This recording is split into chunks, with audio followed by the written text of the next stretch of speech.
الحمد لله نحمده ونستعينه ونستغفره ونعوذ بالله من شرور أنفسنا ومن سيئات أعمالنا من يهده الله فلا مضل له ومن يضلله فلا هادي له وأشهد أن لا إله إلا الله وحده لا شريك له وأشهد أن محمدا عبده ورسوله يا أيها الذين آمنوا اتقوا الله حق تقاته ولا تموتن إلا وأنتم مسلمون يا أيها الناس اتقوا ربكم الذي خلقكم من نفس واحدة وخلق منها زوجها وبث منهم رجالا ونساء واتقوا الله الذي تساءلون به والأرحام إن الله كان عليكم رقيبا يا أيها الذين آمنوا اتقوا الله وقولوا قولا سديدا يصلح لكم أعمالكم ويغفر لكم ذنوبكم ومن يطع الله ورسوله فقد فاز فوزا عظيما أما بعد فإن خير الحديث كتاب الله وخير الهدي هدي محمد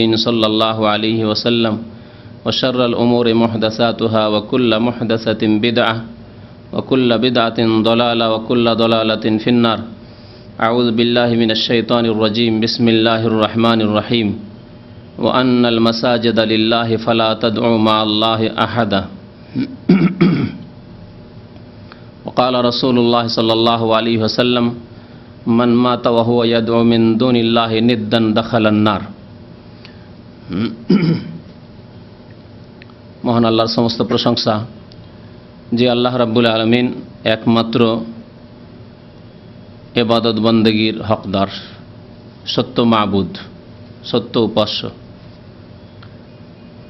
সে আল্লাহরই সমস্ত প্রশংসা যে আল্লাহ রাব্বুল আলামিন আমাদেরকে সৃষ্টি করেছেন একমাত্র তাঁর ইবাদত বন্দেগীর জন্য। সমস্ত রকমের ইবাদত হবে একমাত্র মহান আল্লাহ তাবারাক ওয়া তাআলার জন্য।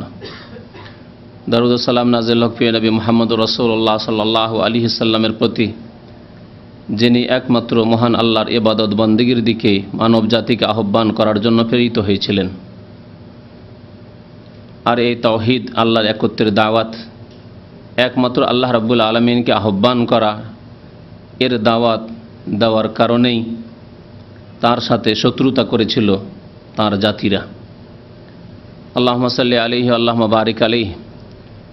আজকে আলোচনা করব আপনাদের সামনে আল্লাহ ছাড়া অন্যকে ডাকা, অন্যকে আহ্বান করা, অন্যের কাছে দোয়া প্রার্থনা করা, ফরিয়াদ করা সম্পর্কে কোরআনে কারীমে মহান আল্লাহ পাক কি বলেছেন এবং নবী করিম সাল্লাল্লাহু আলাইহি সাল্লাম সেই সব লোকদের সম্পর্কে কি বলেছেন যারা আল্লাহ ছাড়া অন্যকে আহ্বান করে থাকে। আজকে মুসলিম বিশ্বে এক শ্রেণীর মানুষ যারা নিজেকে মুসলিম বলা সত্ত্বেও অনেকেই তাদের নামাজ, রোজা, হজ, যাকাত করা সত্ত্বেও, ইসলামের বিভিন্ন বিধিবিধান পালন করা সত্ত্বেও আল্লাহ ছাড়া অন্যকে আহ্বান করে থাকে, আল্লাহ ছাড়া অন্যকে ডাকে, আল্লাহ ছাড়া অন্যের কাছে দোয়া করে, আল্লাহ ছাড়া অন্যের কাছে ফরিয়াদ করে, বালা মুসিবত আসলে মুক্তি কামনা করে, উদ্ধার কামনা করে আল্লাহ ছাড়া অন্যের কাছে। ওলি আউলিয়া যাদেরকে বলে থাকে, আল্লাহর সৎ বান্দা, নেক বান্দা যাদেরকে বলে থাকে, তাদের কাছে তারা দোয়া করে থাকে, আহ্বান করে থাকে তাদেরকে, যাতে করে আল্লাহর কাছ থেকে তারা তাদের আরোগ্যতা নিয়ে আসে, তাদের বালা মুসিবত দূর করে দেয়। এইভাবে তারা আল্লাহ ছাড়া অন্যকে ডেকে থাকে, অথচ তারা নিজেদেরকে মুসলিম বলে থাকে। তাদের ইসলাম কি থাকে, তাদের ঈমান কি থাকে আল্লাহ ছাড়া অন্যকে ডাকার পরে? এ সম্পর্কেই আপনাদের সামনে কোরআনে কারীমের ভাষায় কিছু কথা শোনাবো। মহান আল্লাহ কি বলেছেন ওই সব ব্যক্তিদের সম্পর্কে যারা আল্লাহ ছাড়া অন্যকে আহ্বান করে থাকে। জেনে রাখতে হবে যে আল্লাহ ছাড়া অন্যকে ডাকা, অন্যকে আহ্বান করা বড় শিরক। আর বড় শিরক তাকেই বলে যে শিরক করার পরে ইসলামের গণ্ডি থেকে মানুষ বেরিয়ে যায়, ইসলামের মধ্যে আর থাকে না, সেই ব্যক্তি আর মুসলিম থাকে না, তখন তার নাম মুশরিক হয়ে যায়। বড় শিরক যে ব্যক্তি করে সেই ব্যক্তি দুনিয়াতে মুসলিম হয়ে আর থাকতে পারে না, ইসলাম থেকে বেরিয়ে ইসলাম বিমুখ মুরতাদ হয়ে যায়, তার নাম হয়ে যায় মুশরিক। ছোট শিরক করলে কাবিরা গুনাহ হয়, ফাসিক হয়, তারপরেও ইসলামের মধ্যে থাকে, কিন্তু বড় শিরক করলে মানুষ ইসলামের মধ্যে আর থাকে না। এটি হচ্ছে পার্থিব বিধান, দুনিয়ার বিধান। পরলৌকিক বিধান, আখেরাতের বিধান, যে ব্যক্তি আল্লাহ ছাড়া অন্যকে আহ্বান করে বা বড় শিরক করে, যে কোনো রকম ইবাদত বন্দেগী আল্লাহকে না দিয়ে আল্লাহ ছাড়া অন্যকে যদি আল্লাহর হক দেয়, তাহলে সেই ব্যক্তির আখেরাতের পরিণাম, পরলৌকিক বিধান হচ্ছে যে চিরকালের সে জাহান্নামী, চিরকালের সে জাহান্নামী, এবং কখনো সে জান্নাতে যেতে পারবে না। যদিও সে নামাজি হোক, রোজাদার হোক, হাজি সাহেব হোক, আর যতই নেক আমল করুক না কেন, কোনোদিন জান্নাতে যেতে পারবে না। আল্লাহ রাব্বুল আলামিন ওই সব বড় মুশরিকদের জন্য জান্নাতকে হারাম করেছেন এবং জাহান্নামকে তাদের জন্য অপরিহার্য করেছেন, এবং তারা জাহান্নাম থেকে কোনোদিন বের হতে পারবে না। তাও মহান আল্লাহ কোরআনে কারীমে ইরশাদ করেছেন, ওমা হুম বিখারিজিনা মিনান নার, তারা জাহান্নাম থেকে কোনোদিন বেরিয়ে আসতে পারবে না। কারণ এক শ্রেণীর মানুষ আছে মুসলিমদের মধ্যে যারা ফাসিক, গুনাহগার, পাপিষ্ঠ, বিভিন্ন রকমের পাপ করে, কিন্তু তাদের তাওহীদ, আল্লাহর একত্ব ঠিক আছে। এক আল্লাহ রাব্বুল আলামিনকে বিশ্বাস করেছে এবং তার সাথে কাউকে অংশীদার স্থাপন করেনি। 5 ওয়াক্ত নামাজ পড়েছে, কিন্তু সুদ খেয়েছে, ঘুষ খেয়েছে, জুলুম করেছে, অত্যাচার করেছে, বেঈমানি করেছে, মিথ্যা কথা বলেছে, বহু রকমের পাপ হয়তো করেছে। এক শ্রেণীর মানুষ, তারা ফাসিক। এই ফাসিকদের সম্পর্কে কোরআন এবং হাদিস দ্বারা যা প্রমাণিত তা হচ্ছে যে কোনো একদিন জাহান্নাম থেকে বেরিয়ে আসবে আর জান্নাতে যাবে ইনশাআল্লাহ তাআলা, আল্লাহর রহমতে এবং প্রিয় নবী সাল্লাল্লাহু আলাইহি সাল্লামের শাফাআতে। শাফাআত রয়েছে ফাসিকদের জন্য, গুনাহগার এই উম্মতের যারা, তাদের জন্য, মুশরিকদের জন্য নয়। আল্লাহর রহমতে, ফজলে এবং নবী করিম সাল্লাল্লাহু আলাইহি সাল্লামের শাফাআতে তারা জাহান্নাম থেকে কোনো এক সময় জাহান্নামে জ্বলে জ্বলে জ্বলে বিভিন্ন অপরাধীদের বিভিন্ন রকমের শাস্তি হবে, সেসব হয়ে একদিন বেরিয়ে আসবে জাহান্নাম থেকে। কিন্তু যারা বড় মুশরিক, তাদের সম্পর্কে মহান আল্লাহ কি বলছেন, ওমা হুম বিখারিজিনা মিনান নার, তারা জাহান্নাম থেকে কখনো বের হতে পারবে না, জাহান্নাম থেকে তাদের বের হওয়ার কোনো সুযোগ নেই। জি, ফামা তানফাহুম শাফাআতুশ শাফিঈন, এবং সুপারিশও কোনো কাজে আসবে না। সুপারিশকারীগণের সুপারিশও কোনোদিন তাদের জন্য কাজে আসবে না। সুতরাং এই আশা করা যে আমরা তো নবীর উম্মত, আমাদের জন্য নবীর তো সুপারিশ হবেই, আমরা তো ওলিয়া উলিয়ার সাথে মহব্বত করি, আমরা পীর সাহেবদের সাথে মহব্বত করি, সুতরাং তাদের শাফাআত তো হবে। আমরা তো বাবা মায়ের খেদমত করি, তাদের শাফাআত হবে। আমরা ছেলেকে হাফেজ করেছি, আলেম করেছি, তাদের শাফাআত হবে। এইরকম কথাবার্তা আমাদের বাজারে, মুসলিম সমাজে ছড়িয়ে আছে। তাদের সম্পর্কে শুনে রাখুন কোরআনে কারীমের কথা, ফামা তানফাহুম শাফাআতুশ শাফিঈন, কোনো সুপারিশকারীর সুপারিশ তাদের কাজে আসবে না। কাদের? কাদের? মুশরিকদের, যারা বড় শিরক করে মারা গেল, ওই অবস্থায় মারা গেল বিনা তওবায়। তো শিরক, বহু ধরনের শিরক রয়েছে, তার মধ্যে একটি ধরন হচ্ছে আল্লাহকে আহ্বান করার ক্ষেত্রে অন্যকে শরীক করা। দোয়ার ক্ষেত্রে, প্রার্থনার ক্ষেত্রে, ডাকার ক্ষেত্রে আল্লাহ সাথে সাথে আল্লাহকেও ডাকছে, হয়তো মোনাজাত করছে, দোয়া করছে, মসজিদে যখন করে তখন আল্লাহকে ডাকে। কিন্তু যখন ওরসে যায়, যখন মাজার জিয়ারতে যায়, তখন এই জন্য যায় না যে ওই মাজারওয়ালা কি অবস্থায় আছে, গুনাহগার হয়ে আছে, হয়তো কবর আযাব আছে, সেই জন্য তার মুক্তির জন্য দোয়া করছে না, তার কাছে দোয়া করে যে হে পীর বাবা, আমাকে উদ্ধার করো, আমার বালা মুসিবত দূর করো, আমাকে সন্তান দান করো, আমার রোগ দূর করো, ইত্যাদি ইত্যাদি। দুনিয়া আখেরাতের বিভিন্ন কিছু তারা চেয়ে থাকে, এমনকি তাদের শাফাত চেয়ে থাকে, তোমার শাফাত, হে পীর বাবা তোমার শাফাত দান করো। প্রিয় নবী সাল্লাল্লাহু আলাইহি সাল্লামের কবর মোবারকের কাছে এসে অনেক বিদাতীরা বলে, ইয়া রাসূলুল্লাহ, তুমি আপনি আমার জন্য শাফাত করুন, শাফেনি ইয়া রাসূলুল্লাহ, হে আল্লাহ রসুল আমার জন্য শাফাত করুন। এই যে নবী করিম সাল্লাল্লাহু আলাইহি সাল্লামের কাছে, কবরের কাছে গিয়ে শাফাত চাইল, এটি জীবদ্দশায় নয়। সুতরাং এটি আল্লাহ ছাড়া অন্যকে আহ্বান করা, এগুলি হচ্ছে সমস্ত বড় শিরকের অন্তর্ভুক্ত। কোরআন এবং হাদিসে এই রকমের কোনো প্রমাণ নেই যে আপনি আল্লাহর নবীর কবর বলে আপনি যাবেন আর গিয়ে দরখাস্ত করি, ইয়া রাসূলুল্লাহ শাফাআত, ইয়া রাসূলুল্লাহ, হে আল্লাহ রসুল আমার জন্য শাফাআত করবেন কাল কিয়ামতে, ইয়া রাসূলুল্লাহ আমাকে কাল কিয়ামতে উদ্ধার করবেন। না, বড় মুশরিক হয়ে যাবেন। আল্লাহ ছাড়া যে কাউকে ডাকেন না কেন। এ সম্পর্কে কিছু আয়াত, বহু আয়াত রয়েছে কোরআনে কারীমে। আয়াতগুলি সংগ্রহ করতে গিয়ে দেখলাম যে আয়াত যদি আপনাদেরকে শোনাই কোরআনে কারীমের, যে আল্লাহ ছাড়া অন্যকে, যেহেতু মুশরিকরা যুগে যুগে যত মুশরিক এসেছে আল্লাহ ছাড়া অন্যকে ডাকতো, নূহ আলাইহিস সালামের মুশরিকরা আল্লাহ ছাড়া অন্যকে ডাকতো, ইব্রাহিম আলাইহিস সালামের মুশরিকরা পত্তলিকরা আল্লাহ ছাড়া অন্যকে ডাকতো, প্রিয় নবী মুহাম্মদ রাসূলুল্লাহ সাল্লাল্লাহু আলাইহি সাল্লামের জামানার মুশরিকরা আবু জাহল আবু লাহাবরা এরা আল্লাহ ছাড়া অন্যকে ডাকতো। দু চারটি কিছু ইবাদত আছে যেগুলি আল্লাহর জন্য করতো, কিন্তু ডাকতো আল্লাহকে, আল্লাহ ছাড়া অন্যকে ডাকতো। দু চারটি ইবাদত আল্লাহর জন্য করতো আর ডাকতো গায়রুল্লাহকে, আল্লাহ ছাড়া অন্যকে।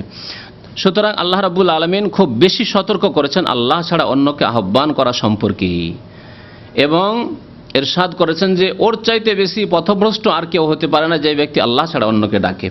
প্রথম একটি আয়াত শোনায় আপনাদেরকে সূরা হজ থেকে, আয়াত নম্বর 73। মহান আল্লাহ ইরশাদ করেছে, ইয়া আইয়ুহান নাস দরিবা মাসালুন ফাসতামিউ লাহ, তোমাদের কাছে একটি দৃষ্টান্ত পেশ করা হচ্ছে, তোমরা একটু শোনো।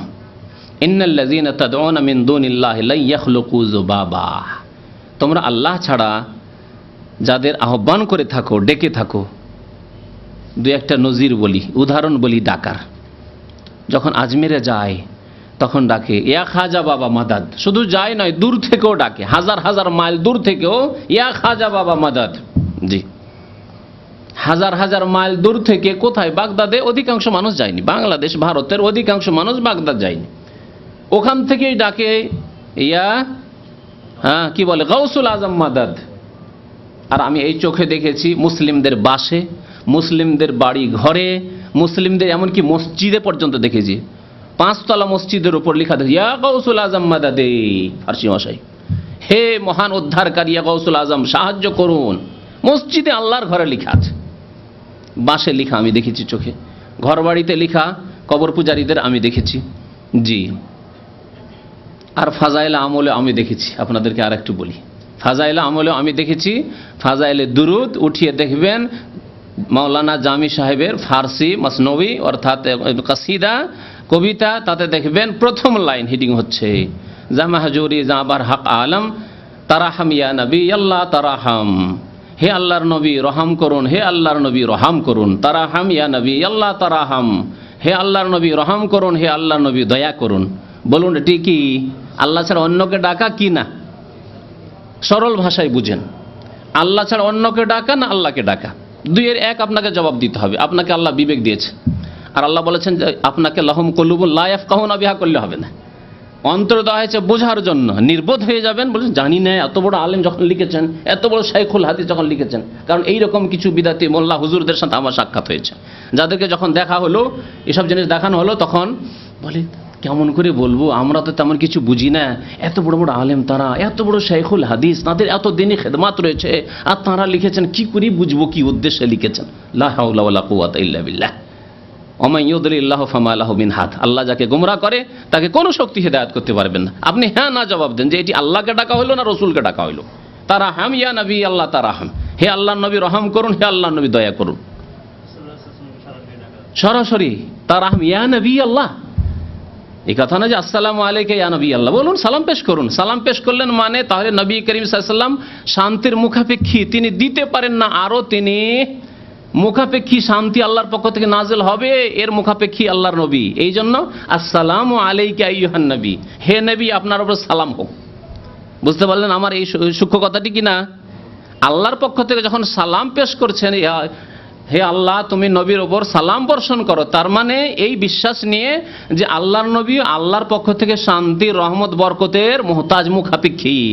আল্লাহর শান্তি যদি না হয়, আল্লাহর বরকত না হয়, আল্লাহর রহমত না হয়, তো কেউ মুক্তি পেতে পারে না। যেমন কি প্রিয় নবী সাল্লাল্লাহু আলাইহি ওয়াসাল্লাম বলেছেন, ওয়ালা আনা, এমন কি আমি আল্লাহর রহমতের মুহতাজ, ইল্লা ইয়াতাগাম্মাদানি আল্লাহ বিরহমাতিন মিনহু ওয়া ফাদল। জি, কিন্তু আপনি যখন বললেন ইয়া নবী আল্লাহ আপনি রহম করুন, তখন তাকে রহমতের আধার বানিয়ে দিলেন, রহমতের মালিক বানিয়ে দিলেন, যে রহমত সেখান থেকে আসবে, নবী পাকের পক্ষ থেকে রহমত আসবে, তাই কি না? তার কাছ থেকে আপনি কামনা করলেন, আল্লাহ ছাড়া অন্যকে আপনি ডাকলেন। তো আল্লাহ রাব্বুল বলছেন যে ইন্নাল্লাযীনা তাদউনা মিন দুনিল্লাহ, নিশ্চয় আল্লাহ ছাড়া যাদেরকে ডেকে থাকো। জি, এই সাউন্ড যাবে কি করে? ওখানে বন্ধ আছে ওটা। আল্লাহ হিদায়াত করে এই সব যারা সেট করছে তাদেরকে, সব আমাকে দেখে আসতে হবে। ইন্নাল্লাযীনা তাদউনা মিন দুনিল্লাহ, নিশ্চয় আল্লাহ ছাড়া যাদেরকে ডেকে থাকো, লা ইয়াখলুকু যুবাবা, তারা একটি মাছিও সৃষ্টি করতে পারে না। আর শুধু তাই নয়, আল্লাহ বলছেন লাই, মানে কখনো একটি মাছি সৃষ্টি করতে পারবেন না। এমন নয় যে সায়েন্স টেকনোলজির উন্নতি হয়ে গেছে, আজকাল দেখছেন কত উন্নতি, আর কত দ্রুত বেগে উন্নতি হচ্ছে আপনি চিন্তাই করতে পারেন না। হ্যাঁ, তো এমন নয় যে কোনো এক যুগে সায়েন্স আর টেকনোলজি উন্নতি করার পরে কোনো মানুষ, কোনো শক্তি, কোনো দেশ, কোনো ওলি, কোনো পীর, হ্যাঁ, কোনো মুর্শিদ একটি মাছি সৃষ্টি করে দেবে। লা ইয়াখলুকু যুবাবা, কখনো। লান নিয়ে এসে কিয়ামত পর্যন্ত এই ঘোষণা আল্লাহর পক্ষ থেকে চ্যালেঞ্জ, যে যাদেরকে তোমরা ডেকে থাকো, আহ্বান করে থাকো, সে আব্দুল কাদের জিলানী হোক, আর খাজা মঈনুদ্দিন চিশতি হোক, আর তারপরে বাকি সারা পৃথিবীর যে কেউ হোক না কেন, নবী হোক আর ওলি হোক আর রসুল হোক, কেউ হোক না কেন, লা ইয়াখলুকু যুবাবা, একটি মাছিও সৃষ্টি করতে পারে না, কখনো না। ওয়ালা ইজতামাউ লাহু, একা একা হইতে পারে না, কিন্তু সবাই মিলে হইতে পারে। কেউ কিছু বুদ্ধি দিল, কেউ কিছু বুদ্ধি দিল, কেউ কিছু ক্ষমতা লাগালো, হতে পারে কিনা? যেমন একটি যদি যুদ্ধ হয়, তার যুদ্ধ হতে একটি দেশ পেরে উঠবে না, কিন্তু 10টি দেশে একদিকে হয়ে গেলে হয়তো পেরে যেতে পারে, হ্যাঁ, যুদ্ধের ক্ষেত্রে। তো আল্লাহ বলছেন যে সারা পৃথিবীর সমস্ত ওলি আর নবীকে এক জায়গায় করে দাও, যাদেরকে তোমরা ডেকে থাকো, আহ্বান করে থাকো। ওয়ালা ইজতামাউ লাহু, সারা বিশ্বের নবী ওলি সব যদি এক হয়ে যায় যে আমরা একটি মাছি সৃষ্টি করব, লা ইয়াখলুকু যুবাবা ওয়ালা ইজতামাউ লাহু। আরো আল্লাহ বলছেন তা তো পারবে না। ওয়াই ইয়াসলুবহুম যুবাবু শাইআন, মাছি সৃষ্টি করতে পারল না। মাছি এসে আল্লাহ ছাড়া অন্য যাদেরকে ডেকে থাকো, ওলি হোক আর রসুল হোক আর কেউ হোক, যদি মাছি এসে তার পাশে এসে ভ্যান ভ্যান করে, তো মাছিটিকে তাড়াতেও পারবে না। তাদের সামনে যেসব নজরে নিয়াজ রেখে থাকো, ওরসের মেলায় নজরে নিয়াজ রাখা হয় না? হ্যাঁ, খাসি মোরগ জবাই করা হয় না, হয় না? ভিড় ভাড় শুরু হয়ে যায়। তো খাসি মোরগ যে গরু জবাই করা হচ্ছে, ওই গোস্তগুলি যদি মাছিতে উঠিয়ে নিয়ে যায়, রক্ত যদি উঠিয়ে নিয়ে যায়, তাহলে তোমার যে ওলি, যে ওলিকে তুমি ডেকে থাকো, তোমার যে নবী যাকে ডেকে থাকো, সে ওই মাছির কাছ থেকে ছাড়িয়ে নিতেও পারবে না, যে গোস্তটা নিয়ে যাচ্ছে মাছিতে বা রক্ত নিয়ে যাচ্ছে, তো নিয়ে যেতে দেবো না, মাছিটাকে তাড়াও। এর উদাহরণ দিই যে আপনার কাছে একটি যদি মাছি এসে ভ্যান ভ্যান করে নাকের কাছে, তো মাছিটা তাড়াতে পারবেন? পারবেন না? পারবেন না? প্রত্যেকে পারবেন না, হ্যাঁ। কিন্তু আল্লাহ ছাড়া যত কিছু রয়েছে আর যে কেউ রয়েছে পৃথিবীতে, সবাই ইন্তেকাল করেছে, বিদায় নিয়েছে। তাদের পাশে এসে যদি মাছি একটা ভ্যান ভ্যান করে, মাছিটাকে তাড়াতে পারবে? মাছি যদি কিছু নিয়ে যায়, হ্যাঁ, তো মাছিকে ধরতে পারবে? এই কেন নিয়ে যাচ্ছ? আল্লাহ বলছেন ওয়াই ইয়াসলুবহুম যুবাবু শাইআন, তাদের কাছ থেকে একটা মাছি যদি কিছু কেড়ে নিয়ে চলে যায়, লা ইয়াস্তানকিযু মিনহু, তার কাছ থেকে উদ্ধার করতে পারবে না, মাছির কাছ থেকে উদ্ধারও করতে পারবে না। দাউফাত তালিবু ওয়াল মাতলুব, আল্লাহ বলছেন যে এই ব্যক্তি আহ্বানকারী, সে কত অসহায়, দুর্বল, আর যার কাছে আহ্বান করা হচ্ছে আল্লাহকে বাদ দিয়ে, সে কত অসহায়। আল্লাহু আকবার, কত মূল্যবান কথা। দাউফাত তালিবু ওয়াল মাতলুব, যে দোয়া করছে আল্লাহ ছাড়া অন্যের কাছে, ইয়া গাউসুল আজম মাদাদ, কত অসহায়, কত জাহেল মূর্খ যে আল্লাহ ছাড়া অন্যের কাছে ডাকছে। আকীদার দিক দিয়ে অসহায়, আর এমনিতে তো অসহায় আছে, কিন্তু আকীদা আমলে কত অসহায় একজন মুশরিক, কত অসহায় অবস্থায় জাহান্নামে লাঞ্ছিত হয়ে অপদস্থ হয়ে যাবে। আর মতলুব যার কাছে চাইছে, সে কত অসহায় যে সে একটা মাছিকেও দূর করতে পারে না, হ্যাঁ। তার কাছে চাইছে, অসহায়ের কাছে অসহায় কামনা করে, হ্যাঁ, না শক্তিশালী যিনি আলা কুল্লি শাইইন কাদির, যিনি সর্বশক্তিমান, তার কাছে আহ্বান করতে হবে, তার কাছে দোয়া করতে হবে।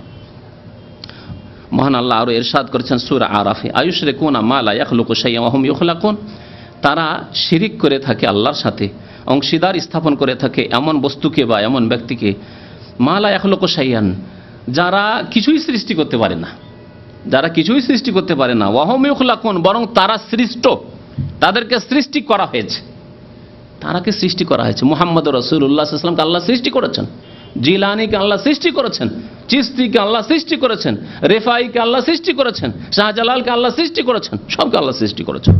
ওয়া হুম ইখলাকুন, তাদেরকে সৃষ্টি করা হয়েছে।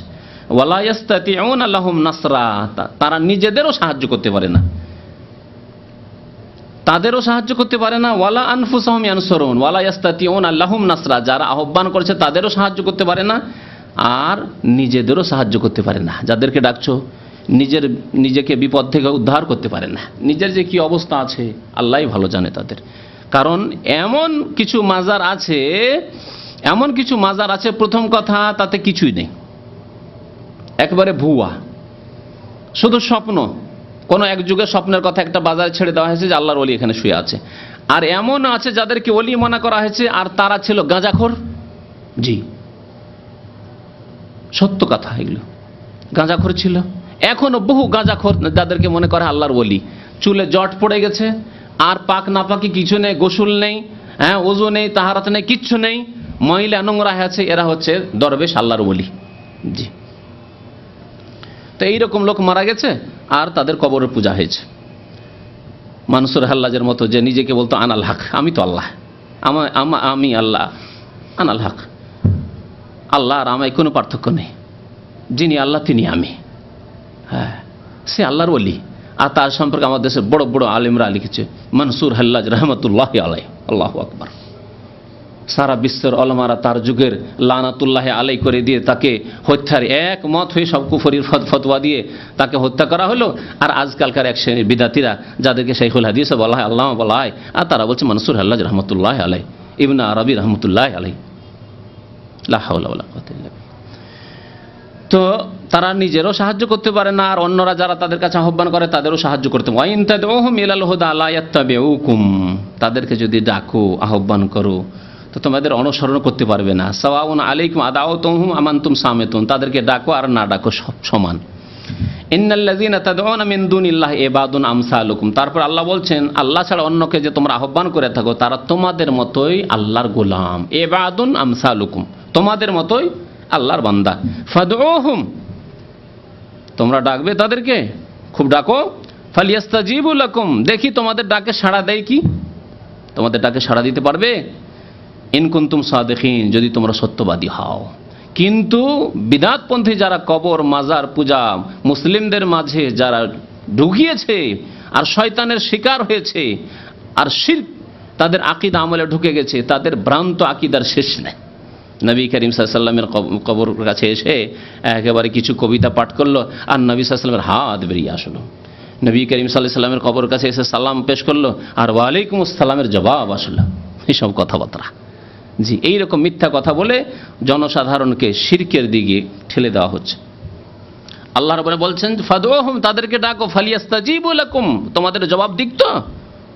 ইন কুনতুম সাদিকিন, তোমরা যদি সত্যবাদী হও, কখনো জবাব দিতে পারবে না। ওয়ামা আনতা বিমুসমাইন মান ফিল কুবুর, আল্লাহ অন্য জায়গায় বলছেন, যারা কবরে চলে গেছে তাদেরকে শোনাতে পারবে না। কোরআনে কারীম, ওয়ামা আনতা বিমুসমাইন, তুমি শোনাতে পারবে না, মান ফিল কুবুর, যে ব্যক্তি কবরে চলে গেছে। আর কবরে যাওয়ার পরেও তাদেরকে ডাকতে থাকছেন। বরং শুধু এতটুকু নয়, বরং আরো শোনেন, তাদের এইরকম শিরকি কুফরি ধারণা যে আল্লাহর ওয়ালি জীবিত থাকাকালীন যত শক্তি তার থাকে, ইন্তেকাল করে গেলে, মানে চোখের ইন্তেকাল তো তারা বলে না, মরে না তো, আল্লাহর ওয়ালি তাদের কাছে মরেই না, চোখের আড়াল হয়ে গেলে, পর্দার আড়াল হয়ে গেলে তারা আরো বেশি শক্তিশালী হয়ে যায়। অর্থাৎ কবরে চলে গেলে আরো বেশি শক্তিশালী হয়ে যায় তারা। এসব কথাবার্তা আহমদ রেজা খানের কিতাবে, এবং যারা বাংলাদেশে নিজেদেরকে রেজবি বলে, তাদেরকে বেরেলভি বলা হয়, তাদের কিতাবে সব মজুদ আছে। যে আল্লাহর ওলিরা মারা গেলে তারা একবারে আল্লাহর পক্ষ থেকে বিশাল শক্তির মালিক হয়ে যায়। আর এই শক্তি আল্লাহর পক্ষ থেকে আতাই, সমস্ত শক্তি আল্লাহ দিয়ে দেন, যা ইচ্ছা তাই করতে পারে তারা। তাসাররুফ কামেলের ইখতিয়ার রাখে, তাসাররুফ কামেল মানে পুরো নিয়ন্ত্রণের ইখতিয়ার রাখে, ক্ষমতা রাখে তারা। আল্লাহ রাব্বুল আলামিন আরো ইরশাদ করেছেন যে, কুল আরাআইতুম মা তাদউনা মিন দুনিল্লাহ, আচ্ছা বলো তো, যাদেরকে তোমরা আহ্বান করে থাকো, মুশরিকদেরকে আল্লাহ সম্বোধন করে বলছেন, আল্লাহ ছাড়া যাদেরকে আহ্বান করে থাকো, আরুনি মাজা খালাকু মিনাল আরদ, তারা পৃথিবীর কোন জিনিসটা সৃষ্টি করেছে। আল্লাহ কত সুন্দর করে মানুষকে নসিহত করছেন, আরুনি মাজা খালাকু মিনাল আরদ, আল্লাহু আকবার। আল্লাহর মতো উত্তম নসিহত উপদেশ আর কেউ দিতে পারবে না। আচ্ছা দেখাও তো দেখি, মাজা খালাকু মিনাল আরদ, পৃথিবীর কোন বস্তুটি সৃষ্টি করেছে। জিলানি কোনটা সৃষ্টি করেছে দেখাও তো। মুহাম্মদ রাসূলুল্লাহ কোন বস্তুটি সৃষ্টি করেছে দেখাও তো দেখি। যদি সৃষ্টির ক্ষমতা থাকে, তো মানুষ কি নিজের জন্য ভালো জিনিসটা নেবে না? নবী করিম সাল্লাল্লাহু আলাইহি ওয়াসাল্লাম নিজের জন্য একটা ছেলে রাখবেন না? রাখতেই পারলেন না। জন্ম নিল আর মারা গেল, জন্ম নিল আর মারা গেল, জন্ম নিল আর মারা গেল, কাসেম মারা গেল, ইব্রাহিম মারা গেল, আব্দুল্লাহ মারা গেল। হ্যাঁ, হাসান শহীদ হয়ে যাচ্ছেন, হোসেন শহীদ হয়ে যাচ্ছেন, তাদের যে গন্তব্যস্থান সেখানে পৌঁছতে পারছেন না। তাদের যে আশা আকাঙ্ক্ষা, যে দিনকে শক্তিশালী করব, হককে নাইকে প্রতিষ্ঠিত করব, তা করতে পারছেন না। নবী করিম সাল্লাল্লাহু আলাইহি ওয়াসাল্লাম কি ক্ষমতা থাকা সত্ত্বেও তা করলেন না নাকি? আর তারা নিজেরাই, হাসান হোসেন রাদিয়াল্লাহু আনহু কত বড় আল্লাহর ওলি ছিলেন। এসব আল্লাহর ওলির কদম পর্যন্ত জিলানী আর চিশতি পৌঁছিতে পারবে না। হাসান, হোসেন, আলী সাহাবাই কেরামদের মধ্যে এক একজন সাহাবাই কেরামকে যদি ধরেন ওলি হিসাবে, তো এমন আল্লাহর ওলি যে তাদের কদম পর্যন্ত যেসব ওলি ওলি করে আর গৌসুল আজম করে রেখেছে, এ মুশরিক লোকেরা তাদের কদম পর্যন্ত পৌঁছিতে পারবে না। তারা নিজেদেরকে উদ্ধার করতে পারলেন না বালা মুসিবত বিপদ আপদ থেকে। আল্লাহর পক্ষ থেকে যখন ফয়সালা হলো, তখন মাজা খালাকুম মিনাল আরদ, কি সৃষ্টি তারা করতে পেরেছে? আম লাহুম শিরকুন ফিস সামাওয়াতে, আকাশে কোনো অংশ আছে? আকাশে কোনো তারকা সৃষ্টি করেছে? আকাশে চন্দ্র নক্ষত্র সূর্য, আকাশের নিয়ন্ত্রণ, এসবে তাদের কোনো ভাগ আছে? ইতুনি বি কিতাবি মিন ক্বাবলি হাযা, কোনো একটি কিতাব থেকে প্রমাণ নিয়ে আসো, কোরআন থেকে একটি প্রমাণ নিয়ে আসো। তাওরাত ইনজিলে কি আল্লাহ নাযিল করেছেন? ইব্রাহিম আলাইহিস সালামের সহিফায় কি এই শিরকি বিধান নাযিল করেছেন? আও আসারাতিম মিন ইলমিন ইন কুনতুম সাদিকিন, তোমরা যদি সত্যবাদী হও তাহলে কোনো একটি ওহী ভিত্তিক ইলম নিয়ে আসো, কোনো হাদিস, ওই হাদিসের কথা নিয়ে আসো। তারপর আল্লাহ ইরশাদ করেছেন, আমান আযাল্লু মিম্মান ইয়াদউ মিন দুনিল্লাহ, আল্লাহ ছাড়া অন্যকে যারা আহ্বান করে তার চাইতে বেশি পথভ্রষ্ট আর পৃথিবীতে কে হতে পারে?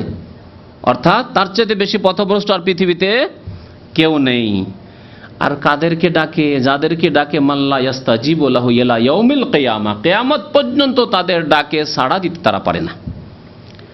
কিয়ামত পর্যন্ত তাদের ডাকে তারা সাড়া দিতে পারে না। রাসূলুল্লাহ সাল্লাল্লাহু আলাইহি ওয়াসাল্লাম না কোনোদিন সাড়া দিয়েছেন না দেবেন। যদি সাড়া দিতেন কারো ডাকে, তো মা আয়েশা রাদিয়াল্লাহু তাআলা আনহার ডাকে অবশ্যই কখনো না কখনো সাড়া দিতেন। প্রিয় নবী সাল্লাল্লাহু আলাইহি সাল্লামকে যখন জিজ্ঞাসা করা হলো, আইয়ুন নাস আহাব্বু ইলাইক, ইয়া রাসূলুল্লাহ, আপনার নিকট সবচেয়ে প্রিয় ব্যক্তি কে? তখন কি বলেছিলেন তিনি বলুন তো? আয়েশা। আয়েশা সবচেয়ে প্রিয় ব্যক্তি, আয়েশা রাদিয়াল্লাহু তাআলা আনহা। মিনার রিজাল, পুরুষদের মধ্যে থেকে সবচেয়ে প্রিয় ব্যক্তি কে আপনার? তখন কি বলেছেন নবী সাল্লাল্লাহু আলাইহি ওয়াসাল্লাম? আবুহা, তার পিতা আবু বকর সিদ্দিক রাদিয়াল্লাহু তাআলা আনহু। নবী করিম সাল্লাল্লাহু আলাইহি সাল্লাম কোনদিন আবু বকরের ডাকে না, তারা ডাকতে গিয়েছিলেন, কারণ জানছিলেন ইসলামিক আকীদা, তারা এই কবর পূজারী মুশরিক ছিলেন না, এজন্য কোনোদিন ডাক দিতেও যাননি। জি ইয়া রাসূলুল্লাহ, একবার তো সাড়া দেন, একবার তো আপনি আপনার সালাম দোয়া কিছু শুনি, আপনার তো একটু হাত মোবারক দেখি, একটু চেহারা মোবারক দেখি, এসব কথা বলতে গিয়েছেন? আছে কোথাও? আসারাতিম মিন ইলমিন, কোন হাদিস আছে? মাল্লা ইয়াস্তাজিবু লাহু ইলা ইয়াউমিল কিয়ামা ওয়া হুম আন দুআইহিম গাফিলুন। আর এরা যে আহ্বান করছে, কেউ গিয়ে বলছে মদিনায় গিয়ে মাদাদ ইয়া রাসূলুল্লাহ, কেউ বলছে ইয়া রাসূলুল্লাহ, কেউ বলছে জিলানি শাইয়ান লিল্লাহ, ইয়া গাউসুল আজম মাদাদ, কেউ বলছে ইয়া খাজা বাবা মাদাদ, ওয়া হুম আন দুআইহিম গাফিলুন। তাদেরকে যে এইভাবে ডাকা হচ্ছে, এর থেকে গাফেল। আটরসিতে গিয়ে, মাইজবান্ডারিতে গিয়ে, শাহজালালে গিয়ে, ফুরফুরাতে গিয়ে, যেখানে গিয়ে যে ডাকুক না কেন, গাফিল, অনবহিত, জানে না তারা জানে না যে আমাদের সাথে কি করা হচ্ছে। আমাদের কাছে আসছে লোকেরা আর ভিড়ভাড় করছে আর এই শিরক কুফরি করছে, খাসি মোরগ জবাই করছে, এসব তারা জানেন না, গাফিলুন। ওয়াইদা হুশিরান নাস, কাল কিয়ামতে কি হবে? আল্লাহ বলছেন কিয়ামতের দিনে যখন হাসর হবে, সমস্ত মানুষকে যখন একত্রিত করা হবে, সমবেত করা হবে, কানু লাহুম আদান, এই আম্বিয়া, এই রাসূলগণ, এই ওলি আউলিয়া সালেহিন আল্লাহর নেক বান্দা, যাদের কবর মাজার বানিয়ে সেজদা করা হয়েছে, যাদেরকে ডাকা হয়েছে, এরা এই ভক্তদের শত্রু হয়ে যাবে, এই কবর পূজারীদের শত্রু হয়ে যাবে। কানু লাহুম আদা ওয়া কানু বিইবাদাতিহিম কাফিরিন, আর তাদেরকে যে সেজদা করেছে, তাদের জন্য খাসি মোরগ জবাই করেছে, ওরসের মেলা লাগিয়েছে, চাদর চড়িয়েছে, তাদের কাছে গিয়ে ফরিয়াদ করেছে, দোয়া করেছে, সন্তান চেয়েছে, রোগ বালা মুসিবত উদ্ধার করার কামনা করেছে, এগুলি অস্বীকার করবে যে আল্লাহ কিছুই জানি না, কিছুই জানি না আমরা। ওয়াহুম আন দুআইহিম গাফিলুন ওয়া ইযা হুশিরান নাসু কানু লাহুম আদান ওয়া কানু বিইবাদাতিহিম কাফিরিন, অস্বীকার করবে যে আমরা জানি না, আমরা বলিও নি আর খবরও রাখি না। সূরা আহকাফ আয়াত নম্বর 6। মহান আল্লাহ রাব্বুল আলামিন, বহু আয়াত রয়েছে, আর একটি আয়াতে ইরশাদ করেছেন ওয়াল্লাযিনা ইয়াদউনা মিন দুনিল্লাহি লা ইয়াখলুকুনা শাইআ, আল্লাহ ছাড়া অন্যকে যে তারা ডেকে থাকে, আহ্বান করে থাকে, তারা কোনো কিছুই সৃষ্টি করতে পারে না। ওয়াহুম ইখলাকুন, বরং তারাই সৃষ্টি করা হয়েছে, তাদেরকে তারাই সৃষ্ট। আমওয়াতুন গায়রু আহিয়া, অতিরিক্ত। আর আল্লাহ বলছেন আমওয়াত, এরা মৃত। আল্লাহ কি বললেন? এরা মৃত। আর এই কোরআনের কথা যদি কেউ বলে বাংলাদেশে, ভারতে, পাকিস্তানে গিয়ে ওলি আউলিয়া মৃত, আল্লাহর নবী মৃত, হ্যাঁ, রাসূলগণ মৃত, তো বলবে এই ওয়াহাবি এসছে। তো ওয়াহাবি কোরআনের কথা বলে না নিজের কথা বলে? আল্লাহ বলছেন আমওয়াতুন, এরা মৃত, গায়রু আহিয়াইন, আল্লাহ আরো তাকিদের সাথে, মৃত বলে দেওয়াই যথেষ্ট ছিল, গায়রু আহিয়াইন, জীবিত নন, তাগিদ, তাগিদের জন্য আমরা এরকম করি না, যাবে, যেতেই হবে, ভুলবে না, বলি না? একটাই কথা, কত রকম করি তাগিদের জন্য। আল্লাহ বলছেন আমওয়াতুন গায়রু আহিয়া, তারা মৃত, জীবিত নন তারা, এই কথা ভাবিও না যে তারা জীবিত। তারপরে যদি বলে হায়াতুন নবী, হায়াতুন নবী, ওলিয়া উলিয়া মরেও মরেন না, আরো শক্তিশালী হয়ে যান, কত বড় কুফরি শিরকি কথা। তাহলে আল্লাহ ছাড়া অন্যকে আল হাই বানিয়ে দিলেন না, চিরঞ্জীব বানিয়ে দিলেন না, মুশরিক হয়ে গেলেন না? ওমা ইয়াশউরুনা আইয়ানা ইউবআসুন, আর তারা জানেনও না যে কখন তাদেরকে উত্থিত করা হবে, কাল কিয়ামতের জন্য কবর থেকে উঠানো হবে, এ কথাও জানেন না। আল্লাহু আকবার। আল্লাহ বলছেন মুহাম্মদুর রাসূলুল্লাহ সাল্লাল্লাহু আলাইহি ওয়াসাল্লাম জানেন না যে কবর থেকে কখন ওঠার আদেশ হবে, যে ওঠো কিয়ামত হয়ে গেছে, পশ্চিম দিক থেকে সূর্য উঠে গেছে, হে জিলানী ওঠো, হে আবু হানিফা ওঠো, শাফি ওঠো, মালিক ওঠো, আহমদ ওঠো, ইবনে তাইমিয়া ওঠো, কেউ জানে না। ওমা ইয়াশউরুনা আইয়ানা ইউবআসুন, তারা জানেন না যে কখন তাদেরকে উত্থিত করা হবে। সূরা নাহল আয়াত নম্বর 21। আল্লাহ রাব্বুল আলামিন আরো ইরশাদ করছেন সূরা ফাতির আয়াত নম্বর 14, যালিকুমুল্লাহু রাব্বুকুম লাহুল মুলক, আল্লাহ সেই জাত, সেই সত্তা যার জন্য সমস্ত কিছুর মালিকানা, সার্বভৌমত্ব তার, সব কিছুর মালিক তিনি। ওয়াল্লাযিনা তাদউনা মিন দুনিহি মা ইয়ামলিকুনা মিন কিতমির, আর আল্লাহকে বাদ দিয়ে যাদেরকে আহ্বান তোমরা করে থাকো, যাদেরকে ডেকে থাকো, তারা খেজুরের যে বীজটা আছে না, বিচিটা, খেজুরের বিচির ওপর পাতলা একটা কি থাকে, আবরণ থাকে, তার উপর পাতলা, কত পাতলা, একেবারে চিকন হালকা, মা ইয়ামলিকুনা মিন কিতমির, সেটারও মালিক না, সেটার মালিকও না জিলানী, চিশতি, মুহাম্মদ সাল্লাল্লাহু আলাইহি ওয়াসাল্লাম, কেউ এসবের মালিক নয়, সমস্ত কিছুর মালিক আল্লাহ। ইন তাদউহুম, আল্লাহ বলছেন তাদেরকে যদি ডাকো, বলো মাদাদ ইয়া রাসূলুল্লাহ, মাদাদ ইয়া জিলানী, এভাবে যদি ডাকো, তারাহাম ইয়া নবী আল্লাহ তারাহাম, লা ইয়াসমাউ দুআকুম, তোমাদের আহ্বান দোয়া শোনেন না তারা, তোমাদের দোয়া শোনেন না। হে খাজা বাবা আমার জন্য সুপারিশ করবেন, হয়তো তার কাছে চাইলেন না, মানে কিছু চাইলেন না, বলে আল্লাহর কাছে আপনি সুপারিশ করবেন, এই কথা বললেন। হে বড় পীর সাহেব আমার জন্য একটু সুপারিশ করবেন, আমার ছেলে মেয়েদের জন্য একটু সুপারিশ করিয়েন আল্লাহর দরবারে, এই কথা বললেন। লা ইয়াসমাউ দুআকুম, তোমাদের আহ্বান তারা শোনেন না। ওয়ালাউ সামিউ, আল্লাহ বলছেন যে কিছুক্ষণের জন্য একবার ধরেই নিলাম যে শোনেন, যদি শুনে, মাস্তাজাবু লাকুম, তোমাদের জবাব দিতে পারেন না। যদি শুনিয়েও দেন আল্লাহ রাব্বুল আলামিন কোনো কথা, তাহলে তোমাদের ডাকে সাড়া দিতে পারেন না। মাস্তাজাবু লাকুম ওয়া ইয়াউমাল কিয়ামাতি ইয়াকফুরুনা বিশিরকিকুম, আর কিয়ামতের দিনে তোমাদের শিরকে তারা অস্বীকার করবেন যে আমরা বলিনি। জিলানী বলবেন আল্লাহ আমি বলিনি, চিশতি বলবেন আল্লাহ আমি বলিনি, মুহাম্মদুর রাসূলুল্লাহ সাল্লাল্লাহু আলাইহি ওয়াসাল্লাম বলেন আল্লাহ আমি এসব কথা বলিনি, আমি তাওহীদের দাওয়াত নিয়ে এসেছিলাম। কোরআনে কারীমে মওজুদ আছে স্পষ্ট ভাষায় ঈসা আলাইহিস সালাম সম্পর্কে, যেহেতু খ্রিস্টানরা ঈসা আলাইহিস সালামের পূজা শুরু করেছে, ঈসা আলাইহিস সালামের মা মারইয়াম আলাইহিস সালামের পূজা শুরু করেছে, তাই আল্লাহ রাব্বুল বলছেন কাল কিয়ামতে ঈসা আলাইহিস সালামকে ডেকে আল্লাহ জিজ্ঞাসা করবে, ওয়াইদ ক্বাল আল্লাহু ইয়া ঈসা ইবনে মারইয়াম, হে মারইয়ামের সন্তান ঈসা, আনতা কুলতা লিন-নাস, তুমি কি মানব জাতিকে, খ্রিস্টান জগৎকে বলেছিলে, এই তৃত্ববাদে বিশ্বাসী মুশরিকদেরকে বলেছিলে, ইত্তাখিযুনি ওয়া উম্মিয়া ইলাহাইন মিন দুনিল্লাহ, আমাকে এবং আমার মাকে আল্লাহ ছাড়া উপাস্য বানিয়ে নিয়ে আমাদেরও পূজা করিও, এই কথা বলেছিলে?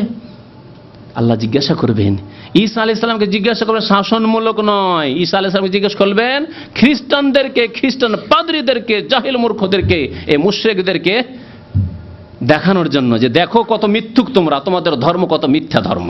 জি, আনতা কুলতা লিন-নাস ইত্তাখিযুনি ওয়া উম্মি ইলাহাইন মিন দুনিল্লাহ ক্বালা সুবহানাক, ঈসা আলাইহিস সালাম কি বলবেন? সুবহানাক, আল্লাহ তুমি পুত পবিত্র, পাক, তোমার জাত পাক, তুমি শিরক থেকে পাক, তুমি পার্টনারশিপ থেকে পাক, তোমার কোনো অংশ নেই, তোমার সাথে কোনো কারো অংশ নেই, সুবহানাকা, তুমি পাক। মা কুলতু লাহুম ইল্লা মা আমারতানি বিহি, আল্লাহ আমি তাই বলেছি যা তুমি আদেশ করেছিলে, কি আনে আবুদুল্লাহ রব্বি ওয়া রাব্বাকুম, যে একমাত্র আমার রব এবং তোমাদের রবের ইবাদত বন্দেগী করো। ঈসা আলাইহিস সালাম কি বলছেন? আমার রব আল্লাহ এবং তোমাদের রব আল্লাহ, তার একমাত্র ইবাদত করো। আল্লাহ যতদিন আমি ছিলাম তাদের মাঝে ততদিন দেখেছি, তারপর জানি না তারা কি করেছে। এইভাবে সমস্ত আম্বিয়া এবং রাসূলগণ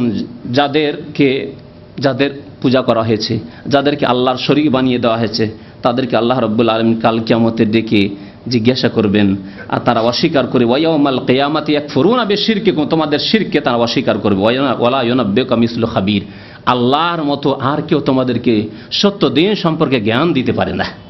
আল্লাহ তোমাদের সত্য দিনের স্পষ্ট রাস্তা বাতলিয়ে দিয়েছেন, সুতরাং সেই পথে তোমরা থাকো। আল্লাহ রাব্বুল আলামিন আরো কোরআনে কারীমে ইরশাদ করেছেন, ওয়াত্তাখাযু মিন দুনিহি আলিহাতা লা ইয়াখলুকুনা শাইআন ওয়া হুম ইখলাকুন। তারা আল্লাহ ছাড়া অন্য বহু উপাস্য সাব্যস্ত করেছে, যারা নিজেরা কোনো কিছুই সৃষ্টি করেনি, বরং তাদেরকে সৃষ্টি করা হয়েছে। ওয়ালা ইয়ামলিকুনা লিআনফুসিহিম দাররান ওয়ালা নাফআ, না ক্ষতির তারা মালিক, কারো ক্ষতি করতে পারে, আর না উপকারের মালিক, তারা কারো উপকার করে দিতে পারে। ওয়ালা ইয়ামলিকুনা মাউতান, আর না কারো মৃত্যুর মালিক, কারো মরণ দিতে পারে। যে রে আমরা তো যেতাম, বিশেষ করে যারা শিরক বিদআত থেকে, কবর মাজার পূজা থেকে আমাদের দেশে অনেকে তওবা করে, তারা এই ভয়ে কিন্তু ভীত। এতদিন ধরে চাদর চড়িয়ে আসলাম, এতদিন ধরে খাসি মোরগ জবাই করে আসলাম, গেলাম ফাতিহা খানি করতে, নজর নিয়াজ করতে, ওরসে গেলাম, আর যদি এখন যাওয়া বন্ধ করে দিই, আপনি যখন হিদায়াত হয়ে এখান থেকে যাবেন, আপনার আত্মীয় স্বজন বাবা মা যদি ওই রকম কবর পূজারি হয়, আপনাকে ওই রকম ধমক দিবে, তুই ভয় করিস না, আল্লাহর ওলিকে বলে ভয় করিস না, যাবি না, কখন যে তুই মরিস, তোর ছেলে মেয়ে সব মরে যাবে, সব ধ্বংস হয়ে যাবে, তোর ভয় লাগে না তোকে? এভাবে ভয় দেখাবে। আল্লাহ রাব্বুল কি বলছেন, ওয়ালা ইয়ামলিকুনা মাউতান, না কারো মরণের মালিক যে কাউকে মেরে দেবে, ওয়ালা হায়াতান, না কারো জীবনের মালিক, প্রাণের মালিক যে কাউকে প্রাণ দিয়ে দিবে। আপনি গেলেন, আপনাকে ছেলে দিয়ে দিল, মেয়ে দিয়ে দিল, সন্তান দিয়ে দিল। ওয়ালা নুশুরা, আর না কোনো কিছু সংগ্রহ করার মালিক, না পৃথিবী কি উত্থান পতনের মালিক, কোনো কিছুরই মালিক তারা না। সূরা ফুরকান আয়াত নম্বর 3। মহান আল্লাহ রাব্বুল আলামিন এই শিরক সম্পর্কে আরো বহু আয়াত রয়েছে। আরেকটি আয়াত আপনাদেরকে শুধু শোনাই। বলছেন, কুল আরাআইতুম শুরাকাআকুমুল্লাযীনা তাদউনা মিন দুনিল্লাহ। আল্লাহ বলছেন, আচ্ছা তোমাদের এই শরীক যাদেরকে আল্লাহর সাথে শরীক করেছো, আর তাদের কাছে তোমরা দোয়া করে থাকো, তাহলে বোঝা গেল যে দোয়া করলেই শিরক করা হয়। কারণ আমাদের দেশে যারা আল্লাহ ছাড়া অন্যের কাছে আহ্বান করে, তারা মনে করে আমরা শিরক কোথায় করলাম?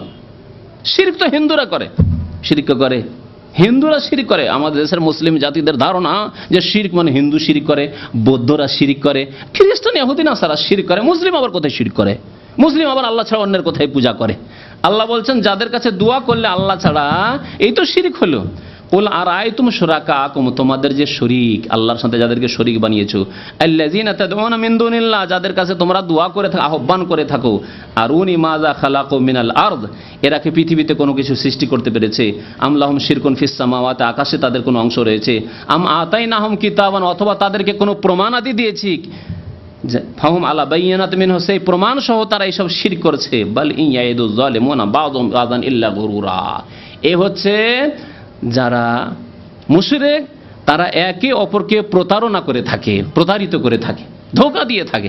শয়তান, ইবলিস শয়তান এই মুশরিক কবর পূজারীদেরকে প্রতারিত করে, ধোঁকা দেয়, আর কবর পূজারীরা একে অপরকে ধোঁকা দেয়। আরে আমি জানি একটা ঘটনা, সত্য ঘটনা, আমার গ্রামে একটা লোকের ছেলে মেয়ে হচ্ছিল না, 12 বছর 14 বছর বিয়ে শাদী হয়ে গেছে, তারপরে গিয়েছিল শাহজালালে, গিয়েছিল ওই ফুরফুরা, গিয়েছিল ওই আটরসি মাঝ ভান্ডারে, গিয়েছিল আজমের শরীফ কেউ গিয়েছিল। আজ যাওয়ার পরে যেমনই ফিরে আসলো, তারপরে তার একটা ছেলে হয়েছে, খুব সুন্দর ছেলে হয়েছে। তুমিও যাও না কেন? তোমারও তো এতদিন হয়ে গেল বিয়ে শাদী। কি করে? ইন ইয়াইদুয যালিমুনা বাযুহুম বাযান ইল্লা গুরুরা, ধোঁকা দেয়, এরকম করে ধোঁকা দিয়ে মুশরিক বানায়। আল্লাহর কথা। এক দুটি হাদিস শোনায় নবী করিম সাল্লাল্লাহু আলাইহি সাল্লামের। আব্দুল্লাহ বিন মাসউদ রাদিয়াল্লাহু তাআলা আনহুমা বয়ান করছেন, সাআলতুন নবী সাল্লাল্লাহু আলাইহি ওয়াসাল্লাম, আমি নবী করিম সাল্লাল্লাহু আলাইহি সাল্লামকে জিজ্ঞাসা করলাম, আইয়ু যামবি আযম ইনদাল্লাহ, আল্লাহর নিকট সবচেয়ে বড় গুনাহ কি? আল্লাহর নিকট সবচেয়ে বড় পাপ গুনাহ কি? কাল, নবী করিম সাল্লাল্লাহু বললেন যে, আনতাজ আলা লিল্লাহি নিদ্দান ওয়া হুয়া খালাকাকা, আল্লাহর সাথে কাউকে তুমি শরীক করে দিলে, সমতুল্য করে দিলে, সমকক্ষ করে দিলে। আল্লাহর কাছে দোয়া করতে হবে, তুমি অন্যের কাছে দোয়া করলে। আল্লাহকে সেজদা করতে হবে, অন্যকে সেজদা করে দিলে। আল্লাহর কাছে ফরিয়াদ করতে, অন্যের কাছে ফরিয়াদ করলে। আল্লাহ রাব্বুল আলামিনের দরবারে ইবাদত বন্দেগী পেশ করতে হবে, তুমি অন্যের জন্য করে। আল্লাহর নামে জবাই করতে হবে, তুমি অন্যের নামে জবাই করে। আল্লাহর নামে খাসি মোরগ ছাড়তে হবে, কোরবানির পশু ছাড়তে হবে, তুমি পীর বাবার নামে, এই খাসিটা পীর বাবার নামে ছেড়ে দিচ্ছি, এটা আটরসি নিয়ে যাবো, এটাও মাঝভান্ডারি নিয়ে যাবো, এটা শাহজালাল ওরস লাগবে, তখন এই খাসিটা নিয়ে যাবো, এই মোরগটা ওই অমুক পীরের নামে ছেড়ে রেখেছি। তো আল্লাহ নবী করিম সাল্লাল্লাহু বলছেন যে, আনতাজ আলা লিল্লাহি নিদ্দান ওয়া হুয়া খালাকাকা, আল্লাহ সৃষ্টি করলেন, আর আল্লাহকে বাদ দিয়ে অন্য আল্লাহর মখলুককে তুমি আল্লাহর সমতুল্য সমকক্ষ বানিয়ে দিলে, আল্লাহর হক অন্যকে দিয়ে দিলে। এটি হচ্ছে সবচেয়ে বড় গুনাহ। তারপরে নবী করিম সাল্লাল্লাহু আলাইহি ওয়াসাল্লাম আরও দুটি গুনার কথা বলেছেন, হত্যা করা, বিশেষ করে নিজের সন্তানকে, আর জেনা করা, আর বিশেষ করে প্রতিবেশীর মেয়ে অথবা প্রতিবেশীর বোন অথবা প্রতিবেশীর স্ত্রী। জেনা হারাম, কিন্তু সবচাইতে বড় জেনা হচ্ছে প্রতিবেশীদের সাথে প্রতারণা করা, এইরকম আচরণ করা। তো এইভাবে নবী করিম সাল্লাল্লাহু আলাইহি ওয়াসাল্লাম বিভিন্ন গুনার কথাই হাদিস বর্ণনা করেছেন, সহিহ বুখারী শরীফের হাদিস। নবী করিম সাল্লাল্লাহু আলাইহি ওয়াসাল্লাম আরেকটি হাদিস আব্দুল্লাহ বিন মাসউদ রাদিয়াল্লাহু তাআলা আনহু বর্ণনা করেছেন, কালান নবী সাল্লাল্লাহু আলাইহি ওয়াসাল্লাম মান মাতা ওয়া হুয়া ইয়াদউ মিন দুনিল্লাহি নিদ্দান, যেই ব্যক্তি এই অবস্থায় মারা গেল যে আল্লাহ ছাড়া অন্যকে সে ডাকতো, ইয়াদউ সে দোয়া করত, ডাকতো, মিন দুনিল্লাহি আল্লাহকে বাদ দিয়ে অন্যকে, আল্লাহকে ছেড়ে দিয়ে অন্যকে ডাকতো। ওরস লাগতো তখন চলে যেত মাজারে, বা কোনো সময় অন্য কোনো সময় গেল মাজারে, আর যাওয়ার পরে সেখানে গিয়ে আল্লাহ ছাড়া অন্যকে ডাকল, হে পীর বাবা আমাকে উদ্ধার করো, হে পীর বাবা আমাকে ছেলে দান করো। এগুলি যে কত বেশি হচ্ছে, যদি আপনি এই রকম জায়গায় কিছুদিন থাকেন আর আপনি একজন জ্ঞানী মুসলিম হন, তাওহীদ সম্পর্কে আপনার জ্ঞান থাকে, তাহলে বুঝতে পারবেন। মদিনা মুনাওয়ারায় যখন থাকতাম তখন একজন মহিলা এসছে উপমহাদেশ থেকে, আর 10টি দরখাস্ত নিয়ে এসছে, যুবতী মহিলা 10টি দরখাস্ত লিখে নিয়ে এসছে, আর লিখে নিয়ে এসে কাগজটা নবী সাল্লাল্লাহু আলাইহি সাল্লামের কবর মোবারকের ওখানে ওই জালি দিয়ে কোন রকম ঢুকাবে, কিন্তু সেখানে ঢুকাতে পারছে না। তো আমার এক বন্ধু ছিল, ইন্ডিয়ান ভাই, নাম ছিল তার আব্দুর রহমান, মদিনা থেকে পাশ করে গেছেন, তার সাথে স্বয়ং এই ঘটনা ঘটছে। বলছে আমি তো অনেক চেষ্টা করলাম ভাই, এই একটা দরখাস্ত নিয়েছিলাম, আরজি নিয়ে এসেছিলাম নবী করিম সাল্লাল্লাহু আলাইহি সাল্লামের দরবারে, তো এখানে তো পুলিশ দাঁড়িয়ে আছে, আর এই তো এরা দাঁড়িয়ে আছে, মোতাবারা দাঁড়িয়ে আছে, তো এখানে তো কোনো চান্স নেই, সুযোগ সুবিধা পেলাম না। তো আল্লাহর রাস্তে আমার এই দরখাস্তটা যদি আল্লাহ নবীর দরবারে একটু পৌঁছে দেন, কত টাকা নেবেন বলেন? অসুবিধা নেই, কত টাকা নেবেন, কিন্তু এই দরখাস্তটা আমার পৌঁছে দিতে হবে। দরখাস্ততে কি আছে সে ভাই পড়ে দেখেছে, নিয়ে নিলাম তার কাছ থেকে, নিয়ে আচ্ছা তুমি যাও। দরখাস্ততে ইয়া রাসূলুল্লাহ, আল্লাহর নাম নিতাতে, ইয়া রাসূলুল্লাহ আমি মাধ্যমিক পরীক্ষা দিয়ে এসেছি, আমাকে ফার্স্ট ডিভিশনে ইয়া রাসূলুল্লাহ তুমি পাশ করিয়ে দাও, একটা দরখাস্ত।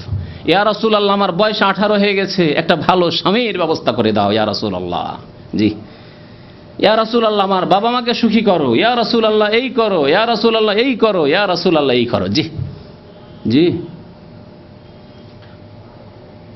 বাবুস সালাম দিয়ে ঢুকছি মদিনায় থাকাকালীন, আর এক মিশরি বাবুস সালাম দিয়ে বের হচ্ছে, আসর নামাজের পরে বের হচ্ছে, আর পাগলের মতো সে মাতলামি করে যেমন কথাবার্তা বলে মদ খেয়ে ওই রকম করছে, আর বলছে মাদাদ ইয়া রাসূলুল্লাহ, মাদাদ ইয়া রাসূলুল্লাহ, মাদাদ ইয়া রাসূলুল্লাহ। জি, এগুলি চোখে দেখা কথা বলছি। সেজদা করতে কবরে, বহু কবর দেখেছি, উপমহাদেশের বহু কবরে যেগুলি মাজার বলা হয়, সেগুলিতে সেজদা করতে দেখেছি। আর এত কাঁদে সেজদা করতে গিয়ে গায়রুল্লাহকে, কবরকে, যে আল্লাহ রাব্বুল আলামিনের দরবারে জীবনেও কাঁদতে পারে না। আর কবর পূজারী মুশরিকদের অবস্থা এরকম। মুশরিকদেরকে যদি দেখতে চান তো আপনি যাবেন ওই বাকির কাছে, বাকির যে কবরস্থান আছে সেখানে গিয়ে দেখবেন আসর পরে সকালবেলা মুশরিকদেরকে দেখবেন কবরস্থানে ভিড়ভাড় করতে, আর সেখানে গিয়ে খুব কাঁদাকাটি করছে। মসজিদে নবীতে জীবনও কাঁদতে তাদের দেখবেন না, বরং তাদের অনেককে দেখা যায় যেমনই আজান হলে তেমনই শয়তানগুলি মসজিদে নবী থেকে, মসজিদে হারাম থেকে বেরিয়ে চলে গেল। জি, এগুলো হচ্ছে মুশরিকদের লক্ষণ। আর তাওহীদবাদী মুসলিম জানে যে আজান হয়েছে মসজিদ থেকে বের হওয়া হারাম, আজান হয়েছে, আজান একামতের মাঝখানে দোয়া কবুল হওয়ার আশা রয়েছে, প্রিয় নবী সাল্লাল্লাহু আলাইহি ওয়াসাল্লাম বলেছেন, সুতরাং বসে যাবে মুসাল্লায়, 2 রাকাত তাহিয়াতুল মসজিদ নামাজ পড়ে আল্লাহর কাছে দোয়া করবে। এটি হচ্ছে তাওহীদবাদীর লক্ষণ। তো নবী করিম সাল্লাল্লাহু আলাইহি ওয়াসাল্লাম বলছেন যে যেই ব্যক্তি আল্লাহ ছাড়া অন্যকে ডাকলো তার কি হবে? দাখালান নার, দাখালান নার, সে জাহান্নামে চলে গেল, সে জাহান্নামে চলে গেল, উপায় নেই। ওমা হুম বিখারিজিন মিনান নার, কারণ সে বড় মুশরিক হয়ে গেল। একবার যদি আল্লাহ ছাড়া অন্যকে ডাকে, ইয়া গাউসুল আজম মাদাদ, তাহলে দাখালান নার, জাহান্নামে চলে গেল, আর কোনোদিন জাহান্নাম থেকে বেরোবে না মুশরিক, যতই নামাজ রোজা হজ যাকাত থাক, যদি এই শিরক থেকে, কুফরি থেকে তওবা না করে।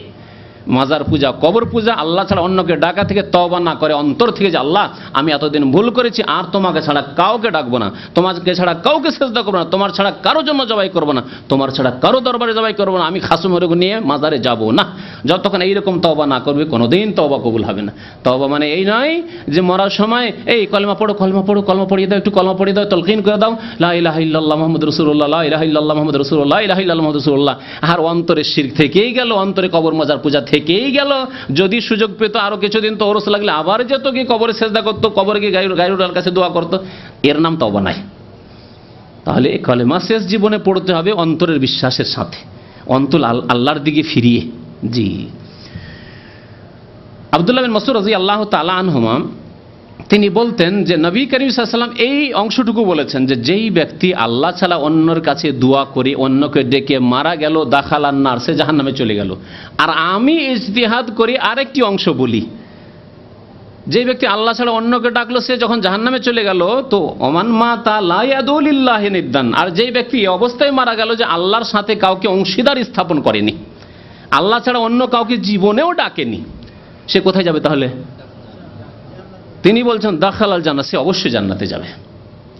যে ব্যক্তি আল্লাহ ছাড়া অন্যকে ডাকেনি, আল্লাহ ছাড়া অন্যকে সেজদা করেনি, আল্লাহ ছাড়া অন্যের দরবারে চাদর চড়াইতে যায়নি, আল্লাহ ছাড়া অন্যের দরবারে খাসি মুরগ জবাই করতে যায়নি, আল্লাহ ছাড়া অন্য আস্থা ভরসা করেনি, একমাত্র আল্লাহ রাব্বুল আলামিন ইবাদত বন্দেগী করেছে আর নামাজ পড়েছে, দাখালাল জান্নাত, সে জান্নাতে যাবে।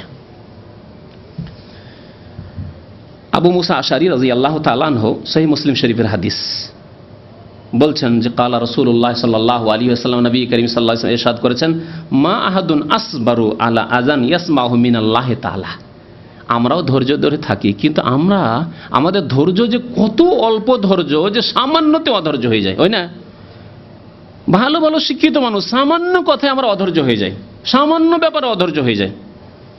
একটা আদেশ করেছেন আপনার চাকরকে বাড়ির, যে এই কাজটি করে আসো, আপনি একজন সুপারভাইজার, একজন মালিক, আপনার অধীনস্থ ব্যক্তিকে একটা আদেশ করেছেন, হয়তো 5 মিনিট দেরি হয়েছে, চায়ের দোকানে গেছে, চাটা নিয়ে আসতে গিয়ে হয়তো আর একটা কাজ পড়ে গেছে, 2 মিনিট লাগতো তাকে 10 মিনিট হয়ে গেছে বা 5 মিনিট হয়ে গেছে, আর বরদাস্ত না, কত কি বলে দিলেন, যাও তোমার মতো লোক দিয়ে কাজ হবে না, তোমার মতো এইসব লোক দিয়ে অফিস চালানো যাবে না, কাজকর্ম চালানো যাবে না, কত কি, যাও বাড়ি থেকে বের করে দিলেন, খাবার দাবার বন্ধ করে দিলেন, তার হয়তো বেতন বন্ধ করে দিলেন। জি, আল্লাহ রাব্বুল আলামিন কত ধৈর্য ধারণকারী। আল্লাহর একটি নাম হচ্ছে সাবুর, 99টা নামের মধ্যে একটি নাম হচ্ছে সাবুর, অতি ধৈর্য ধারণকারী। সাবুর ইসিম মুবালাগার সেগা, অতি ধৈর্য ধারণকারী আল্লাহ রাব্বুল আলামিন। নবী করিম সাল্লাল্লাহু আলাইহি ওয়াসাল্লাম বলছেন যে আল্লাহর চাইতে বেশি ধৈর্য ধারণকারী আর কেউ নেই। কত ধৈর্য ধারণকারী যে ইন্নাহুম ইয়াজআলুনা লিল্লাহি নিদ্দান, এক শ্রেণীর মানুষ, বরং আজ অধিকাংশ মানুষ, সব যুগে মুশরিকদের সংখ্যা বেশি থেকেছে, কাফেরের সংখ্যা বেশি থেকেছে। মুশরিক কাফের এর আল্লাহর পার্টনার সাব্যস্ত করে, আল্লাহর অংশীদার সাব্যস্ত করে, আল্লাহর সাথে শিরিক করে থাকে, আল্লাহ ছাড়া অন্যের কাছে দোয়া করে থাকে। ইয়াজআলুনা লিল্লাহি নিদ্দান ওয়া ইয়াজআলুনা লাহু ওয়ালাদান, আবার কেউ আল্লাহর সন্তান সাব্যস্ত করে থাকে। খ্রিস্টানেরা ঈসা আলাইহিস সালামকে আল্লাহর সন্তান সাব্যস্ত করে, সান অফ গড করে দিল। ইহুদিরা বলল ওজাইর ইবনুল্লাহ, ওজাইর আল্লাহর পুত্র। মক্কার মুশরিকরা বলতো যে আল মালায়েকা বানাতুল্লাহ, ফেরেশতারা হচ্ছে আল্লাহর মেয়ে, আল্লাহর জন্য ছেলে মেয়ে সন্তান সন্ততি সাব্যস্ত করে এই কাফের মুশরিক ইহুদি নাসারা পত্তলিকরা। অথচ আল্লাহ রাব্বুল কি করছেন? তাদের রিজিক বন্ধ করছেন না। এসব হওয়া সত্ত্বেও ওয়া মা যালিকা ইয়ারযুকুহুম, এসব হওয়া সত্ত্বেও, শিরিক কুফরি করা সত্ত্বেও আল্লাহকে ডাকে না, আল্লাহ ছাড়া আল্লাহর গোলামকে ডাকছে, আল্লাহর গোলামকে ডাকছে। উলামায়ে কেরামরা এর একটি উদাহরণ দিয়েছেন। উদাহরণটি খুব সহজ উদাহরণ, যে আপনার চোখের সামনে আপনার আদেশ না শুনে আপনি একজন মালিক, আপনি বাড়ির মালিক হন, আর রাষ্ট্রের মালিক হন, আর আপনি কোনো একটা ডিস্ট্রিক্টেরই মালিক হন, একটি গ্রামের মালিক হন, আপনি বা অঞ্চলের মালিক, চেয়ারম্যানই হন, আর আপনার বাড়ির চাকর যদি আপনার এলাকার লোকেরা আপনার চাকরের কথা শুনে, আপনার বাড়ির লোকেরা, আপনার স্ত্রী আপনার কথা না শুনে আপনার চাকরের কথা শুনে, আপনার হাউস ড্রাইভার আছে, হাউস ড্রাইভারের কথা শুনে আপনার কথা শুনে না, রাখবেন স্ত্রীকে? হ্যাঁ, আপনার ছেলেমেয়েরা যদি এরকম করে রাখবেন, তাদেরকে খরচ খরচা দেবেন তাদেরকে? কখনো না। আর আল্লাহর সাথে কি করছেন? আল্লাহর গোলাম সব, নবী হইলেও আল্লাহর গোলাম, রাসূল হইলেও আল্লাহর গোলাম, ওলি হইলেও আল্লাহর গোলাম, আলেম হইলেও আল্লাহর গোলাম, জাহেল হইলেও আল্লাহর গোলাম, বান্দা। আর আল্লাহর বান্দাকে ডাকছেন ইয়া গাউসুল আজম মাদাদ, ইয়া চিশতি মাদাদ, তারাহাম ইয়া নবী আল্লাহ তারাহাম। নবী করিম সাল্লাল্লাহু আলাইহি ওয়াসাল্লাম বলছেন ওয়া হুয়া মা যালিকা, আল্লাহ রাব্বুল আলামিনকে বাদ দিয়ে অন্যকে ডাকছে এরা। কত ধৈর্য ধারণ করছেন আল্লাহ, যে তাদেরকে রিজিকও দান করছেন, ইয়ারযুকুহুম ওয়া ইউআফিহিম, তাদেরকে সুস্থ রাখছেন। এমন না যে ঠিক আছে খাচ্ছিস, তোর জমি জায়গা আছে, নাই খাচ্ছিস, তুই চাকরি করছিস, বেতন পাচ্ছিস, ঠিক আছে, কিন্তু তোর শ্বাস বন্ধ করে দেবো। কোত্থেকে নিয়ে আসবি? তোর শ্বাস কফিল দেবে? হ্যাঁ, তোর বাবা দেবে? বাবার না হয় জমি পেয়েছিস, শ্বাস প্রশ্বাসটা কে দেবে তোর? হ্যাঁ, এই যে নিঃশ্বাস কোথা থেকে? আল্লাহর কাছ থেকে, তাও তো বন্ধ করছেন না, আল্লাহ সুস্থ রাখছেন। ইউআফিহিম ওয়া ইউতিহিম, আল্লাহ দিতেই থাকছেন, দিতেই থাকছেন, দিতেই থাকছেন, নেতৃত্ব দিচ্ছেন, মালিকানা দিচ্ছেন, কত কি আল্লাহ রাব্বুল আলামিন দিতেই আছেন, কত যে আল্লাহ ধৈর্য ধারণকারী। আল্লাহ রাব্বুল আলামিন যেন আমাদেরকে শিরক বিদআত থেকে তওবা করার তৌফিক দান করেন, আমাদেরকে ছোট শিরক বড় শিরক সমস্ত রকমের প্রকাশ্য গোপনীয় সমস্ত শিরক থেকে আল্লাহ বেঁচে থাকার যেন তৌফিক দান করেন। আল্লাহ রাব্বুল আলামিন শিরক সম্পর্কে আমাদেরকে জ্ঞান হাসিল করে তাদের থেকে সতর্ক হওয়ার যেন তৌফিক দান করেন। আল্লাহ আমাদেরকে আমাদের সার্বিক জীবনে তৌহিদ আল্লাহর একত্ব প্রতিষ্ঠা করার যেন তৌফিক দান করেন। আল্লাহ রাব্বুল আলামিন আমাদেরকে যেন দুনিয়াতেও কল্যাণ দান করেন, আখিরাতেও কল্যাণ দান করেন, জাহান্নাম থেকে যেন মুক্তি দান করেন। রব্বানা যালামনা আনফুসানা ওয়া ইল্লাম তাগফির লানা ওয়া তারহামনা লানাকুনান্না মিনাল খাসিরিন। ওয়া সাল্লাল্লাহু আলা নাবিয়িনা মুহাম্মদ ওয়া আলা আলিহি ওয়া সাহবিহি আজমাইন। এই শিরক আর তৌহিদ সম্পর্কে আলোচনা সম্পর্কেই আপনাদেরকে দেখায়। আজকে আমাদের এক ভাই এনে দিচ্ছে, এই যে দেখেন তাবিজ দেখছেন না, আর এই তাবিজে ঢোকা আছে কাগজ, এই কাগজে লেখা আছে বিসমিল্লাহির রহমানির রহিম আল্লাহু লা ইলাহা ইল্লা হুয়াল হাইয়ুল কাইয়ুম লা তাখুযুহু সিনাতুন ওয়া লা নাওম, আয়াতুল কুরসি। তারপরে আরেক জায়গায় একটি আয়াত লেখা আছে বিসমিল্লাহির রহমানির রহিম ওয়া লা তামুদ্দান্না আইনাইকা ইলা মা মাত্তা'না বিহি আজওয়াজাম মিনহুম যাহরাতাল হায়াতিদ দুনিয়া। এখন আপনাদের কাছে প্রশ্ন, এই কোরআনের আয়াত নিয়ে পেশাব পায়খানায় যাওয়া যাবে, হালাল না হারাম? মাকরুহ না হারাম? হারাম। প্রত্যেকে বলবেন এই কথা, কিন্তু তাবিজে এই শিরকে এমনভাবে ডুবে আছে মানুষ যে এই প্রশ্নটি মনে উঠে না, মগজে জাগে না যে আমার যে তাবিজ দিল হুজুরি দিক আর যেই দিক না কেন, এতে যে কোরআনে আয়াত লেখা থাকবে এটা নিয়ে পেশাব পায়খানা যাব, বিবির কাছে যাব, নাপাক হয়ে থাকবো, আমার জন্য হালাল না হারাম? কত বড় কাবিরা গুনাহ আমি করছি, আর কত বড় আল্লাহর কিতাবের সাথে কোরআনে কারিমের সাথে আমি বেয়াদবি করছি, বরং বেয়াদবি করা কুফরি। আজকে যদি একটা কোরআনকে কোনো হিন্দু জ্বালিয়ে দেয় তাহলে আমরা উথাল পাথাল শুরু করে দেব।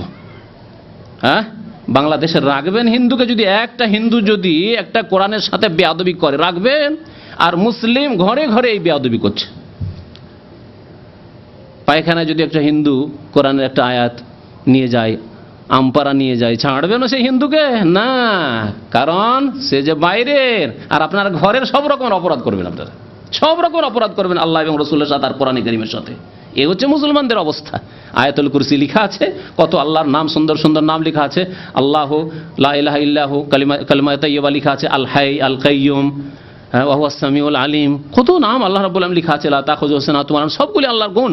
এজন্য তো আয়াতুল কুরসিকে বলা হয়েছে সবচেয়ে বড় আয়াত, বলা হয়েছে আযম আয়াতিন ফিল কোরআন, সবচেয়ে মহান আয়াত। আর এই সব লিখে বাথরুমে পেশাব পায়খানা নাপাক অবস্থায় থাকা, এই হারাম। এই এক কথা হইল। দুই নম্বর কথা, নবী করিম সাল্লাল্লাহু আলাইহি ওয়াসাল্লাম বলেছেন যে মান তাআল্লাকা তামিমাতান ফাকাদ আশরাকা, যেই ব্যক্তি তাবিজ ঝুলালো, গায়ে হোক আর বাড়িতে হোক আর গাছে হোক আর যেখানে হোক না কেন, গাড়িতে হোক, ফাকাদ আশরাকা, সে শিরিক করলো। সে কি করলো? শিরিক করলো। নবী সাল্লাল্লাহু আলাইহি ওয়াসাল্লাম আরো বলেছেন মান তাআল্লাকা তামিমাতান, যে ব্যক্তি তাবিজ ঝুলালো সে ফাকাদ ওকিলা ইলাইহি, তাকে তার সুপুর্দ করে দেওয়া হবে তাবিজের, বলে তাবিজের কাছে তুমি সাহায্য নাও, তোমার সাহায্য আমি আল্লাহ করব না। আরো বলেছেন নবী করিম সাল্লাল্লাহু আলাইহি ওয়াসাল্লাম আত-তামাইমু শিরকুন, তাবিজ হচ্ছে শিরক, তাবিজ হচ্ছে শিরক। নবী সাল্লাল্লাহু আলাইহি ওয়াসাল্লাম, আপনার যেমন মনে প্রশ্ন জাগে যে আমরা তো কোরআন হাদিস দিয়ে তাবিজ, দোয়া তাবিজ করছি, আর শিরক যেগুলো শিরকি কথা দিয়ে তাবিজ করবো সেগুলি শিরক, এই কথাকে, এই প্রশ্নের উত্তর কি নবী সাল্লাল্লাহু আলাইহি ওয়াসাল্লাম দেননি? যদি দুই ভাগ হতো তাবিজের, আর একটা জায়েজ আর একটা না জায়েজ, শুধু শিরক থাকলে না জায়েজ, আর যদি কোরআন আয়াত দোয়া দিয়ে যদি তাবিজ লেখা হয় তাহলে জায়েজ, তাহলে নবী সাল্লাল্লাহু আলাইহি ওয়াসাল্লাম এই কথা বয়ান করার জন্যই তো এসেছিলেন উম্মতকে। এমন কোন জিনিস ছেড়ে দেননি যেটা অসম্পূর্ণ রেখে দিয়ে গেছেন, আল ইয়াউমা আকমালতু লাকুম দীনাকুম। সুতরাং নবী সাল্লাল্লাহু আলাইহি ওয়াসাল্লাম জায়েজের কোনো রাস্তা থাকলে বলতেন যে দেখো তোমরা কোরআনি দোয়া তাবিজ করিও, কিন্তু গাছগাছড়া দিয়ে করিও না, শিরকি কথাবার্তা দিয়ে করিও না, এই কথা বলতেন। জি, আর একটি কথা শোনেন এখানে আরো, যারা তাবিজ করে এই কোরআনের আয়াতে নামে, এতেই তো কত অবমাননা, আর যা শুনলেন হাদিস শুনলেন, এছাড়াও এই কোরআনের আয়াতের দোহাই দিয়ে কত রকমের শিরকি তাবিজ করা হয়। এখানে এক ভাই ছিলেন, আধা পাগল হয়ে থাকতেন, তাকে জাদু করা হয়েছিল দেশ থেকে, তার নিজের স্ত্রী জাদু করেছিল, যখন বিয়ে করেছে স্ত্রীতেই জাদু করেছে তাকে।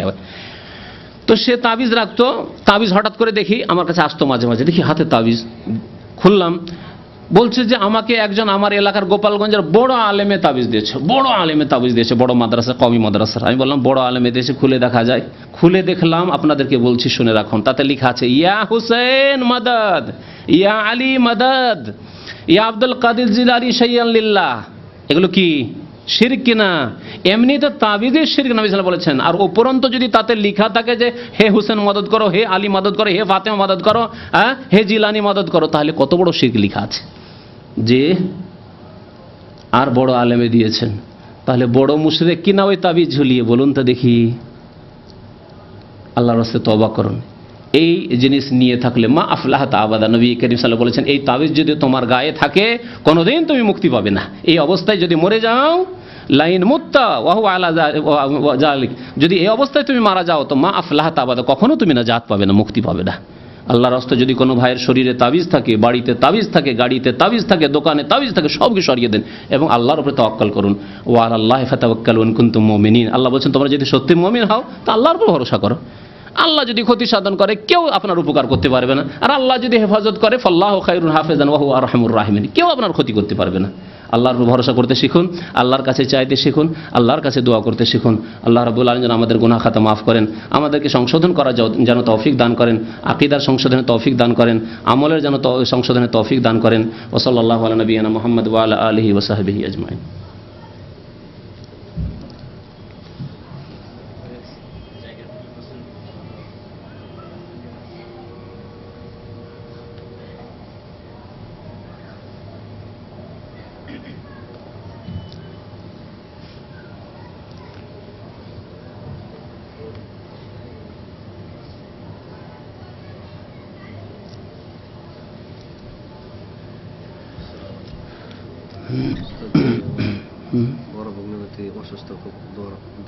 আচ্ছা আচ্ছা, ঠিক আছে।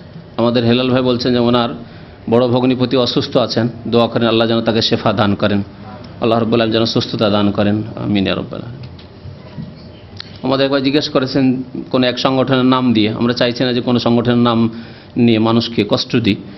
বাংলাদেশের অনেক সংগঠনই আছে, সেসব সংগঠনের অবস্থা এরকম, বা জামাত আছে, দল আছে, সেগুলির অবস্থা এরকমই যারা শিরক সম্পর্কে সোচ্চার নয়। তাদের বিভিন্ন কারণ আছে। তারা প্রথম কারণ যে তারা সংখ্যা বাড়াইতে চায়, তারা সংখ্যা বাড়াইতে চায়, আর তাদের একটা লক্ষ্য উদ্দেশ্য আছে। সেই লক্ষ্য উদ্দেশ্যের সাথে যদি আপনি একমত হন আর বাকি কবর মাজার করেন, অসুবিধা নেই। যেমন যে চিল্লাওয়ালা ভাইদের সাথে যদি চিল্লায় যান আর শিরক বিদাত করেন, নেগেটিভ তারা বলবে না। ওই রকমই যারা রাজনৈতিক প্ল্যাটফর্মে আছে আর তারা পার্লামেন্টে যেতে চায়, তাদের ব্যাপারটা ওই রকমই। যদি ইলেকশনের সময় এদিকে ওইদিকে ভোটটা না দিয়ে ওই ইসলামিক দলটিকে যদি ভোটটা দিয়ে দেন, তাদের ভোটটা যদি পেয়ে যায় তো এইটাই তাদের কাম্য, যেহেতু লক্ষ্য উদ্দেশ্য তাদের এই। সুতরাং আপনি কবর মাজার পূজা করলে তাদের ক্ষতি কি? আপনার ক্ষতি। তাদের তো লাভ হয়ে গেল, ভোটটা তো পেয়ে গেল। যার ফলে তারা এই কবর মাজার পূজা সম্পর্কে বলে না। অথচ নবী করিম সাল্লাল্লাহু আলাইহি সাল্লামকে আল্লাহ এই শিরক মুছে ফেলার জন্য পাঠিয়েছিলেন। শুধু নবী কেন, সমস্ত আম্বিয়াকে আল্লাহ রাব্বুল আলামিন তাওহীদুল উলুহিয়াত প্রতিষ্ঠার জন্য পাঠিয়েছিলেন। কারণ রুবুবিয়ত তারা মানতো যে বড় আল্লাহ, ওই সৃষ্টিকর্তা তো আল্লাহ। মক্কার মুশরিকেরা মানতো, নূহ আলাইহিস সালামের যুগের লোকেরাও মানতো, মুশরিকেরাও মানতো। কিন্তু মানতো না কি? যে পূজা ইবাদত আল্লাহ ছাড়া অন্যের করা যাবে না, এই কথা মানতো না। তারা বলতো না, এরা ওলি আউলিয়া, এরা সৎ বান্দা, এদের যদি ইবাদত বন্দেগী করি, তাহলে এদের পূজা পাঠ করি, এদেরকে ডাকি, এদেরকে সেজদা করি, তো আল্লাহ পর্যন্ত পৌঁছে দিবে।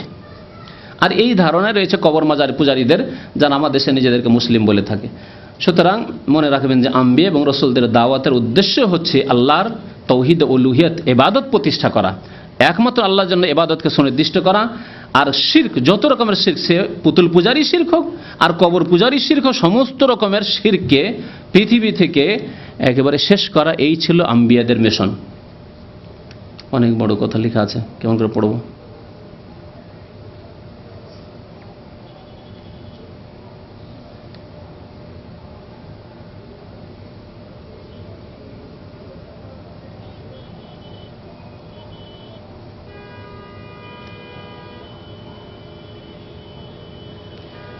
আমার মনে হয় প্রশ্নটা এই আছে, খোলাসা খুব লম্বা করে লিখেছেন, ছোট করে লিখলেই হয়তো, যে ফরজ নামাজ শেষ হয়ে যাওয়ার পর আমি সুন্নাত পড়ছি, এই সময় একজন লোক ভাবলো যে হয়তো আমি ফরজ পড়ছি অথবা সুন্নাত পড়ছি, তারপর আমার সাথে জামাতে লেগে গেল।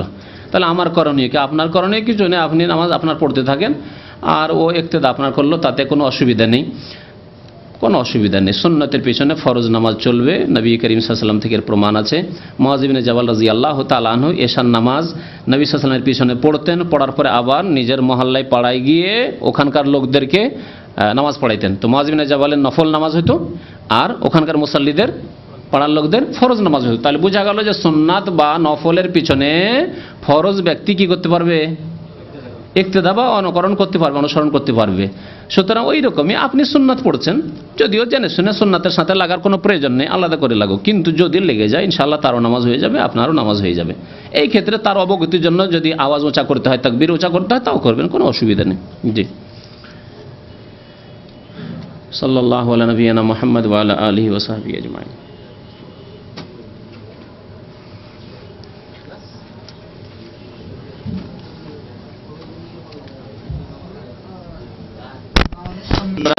নবী করিম সাল্লাল্লাহু আলাইহি ওয়াসাল্লামের এই দোয়া করবেন। আরও দোয়া রয়েছে নামাজের শেষে সালামের পূর্বে আত্তাহিয়াত এবং দুরূদ পড়ার পরে নবী করিম সাল্লাল্লাহু আলাইহি ওয়াসাল্লাম যে দোয়া শিখিয়েছেন, যে দোয়ায় মাসুরা, আর আমাদের উপমহাদেশের বিশেষ করে বাংলার মানুষরা এই দোয়া মুখস্থই করে না। দোয়া মুখস্থ করে আল্লাহুম্মা ইন্নী যালামতু নাফসি যুলমান কাসীরা ওয়া লা ইয়াগফিরু যুনুবা ইল্লা আনত ফাগফিরলি মাগফিরাতাম মিন ইনদিকা ওয়ারহামনি ইন্নাকা আনতাল গাফুরুর রহিম। অধিকাংশ মানুষের এই দোয়া মুখস্থ আছে, নামাজি যারা।